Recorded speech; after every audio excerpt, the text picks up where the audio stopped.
Hello Fliteboarders, I'm excited to announce that FlitApp is now live in the iOS App Store.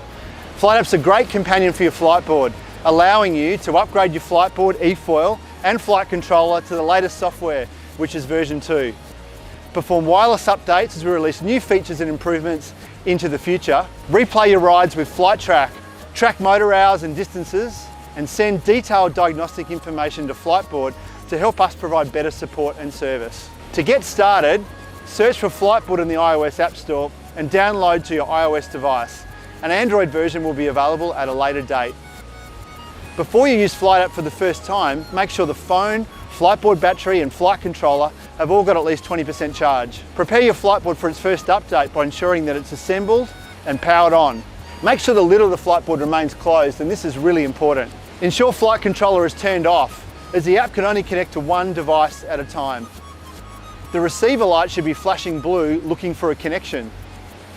During software updates, make sure the phone stays close to the board and in line of sight. And don't use the phone for anything else until the update's completed. So no text, calls or other apps. Now open the app and agree to the on-screen prompts. You'll be taken to the first update process one step at a time. You'll need to agree to allow the app to use Bluetooth when prompted. Follow the instructions carefully to update your Fliteboard eFoil, and then finally, follow the instructions to turn on and update the flight controller. The Fliteboard update typically takes 2 to 3 minutes. The eFoil update a further 2 to 3 minutes, and the handset update about 2 minutes. You may need to wait 10 to 20 seconds for the Fliteboard to restart between Fliteboard and eFoil updates. The Fliteboard LED may switch between flashing blue, solid purple or green during this time. The process varies slightly depending on which version of software your board originally shipped with. First update will guide you through the process. Once the process is complete, the Fliteboard and flight controller will reset. You may then need to repair the flight controller by holding down the plus button for 5 seconds to enter pairing mode, and then hold over the arming pad for 10 to 12 seconds to repair. To connect the app to the Fliteboard for use, turn off the flight controller and select Fliteboard from the devices list in the app. Note that when the board's connected, its LED light will turn purple. When performing some updates, the light will turn green. You'll now be able to see the software version of both the Fliteboard and the eFoil within the app, which should be version 2. When new software updates are available, you'll see an orange update icon here. You only need to use the first update process once. When connected to your Fliteboard, clicking on Sessions will show you a list of rides. But first you'll need to ride the board and record some ride data.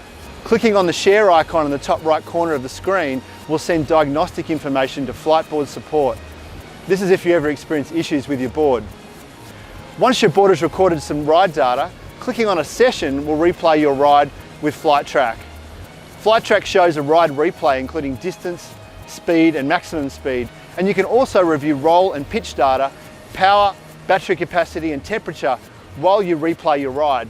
You can scrub through the ride or change the replay speed here.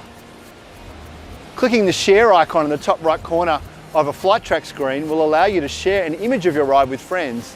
And you can also record a video of your ride replay by using the iOS screen record feature and then replaying your ride. Fliteboard support and help information is also available within the app, and you can capture sessions from multiple boards. The latest version of Fliteboard software includes many improvements and new features, which include tilt detection cutoff, which has been refined to stop your motor if you fall off the board and fail to let go of the throttle trigger. Increased Bluetooth stability and flight controller battery life. A power bar on the home screen of the flight controller that acts like a tachometer, showing you when you reach maximum motor load. Revised flight controller screens that show power level in kilowatts. A motor management algorithm that puts your motor into cool down mode temporarily if necessary. This typically only happens with incorrect technique before you get planing. Okay, that's it. We hope you enjoy FlitApp, and if you like it, please give us a rating on the App Store. FlitApp paves the way for more features and improvements to come to enhance your Fliteboard experience over time. You can contact us via support@fliteboard.com if you've got any issues or questions.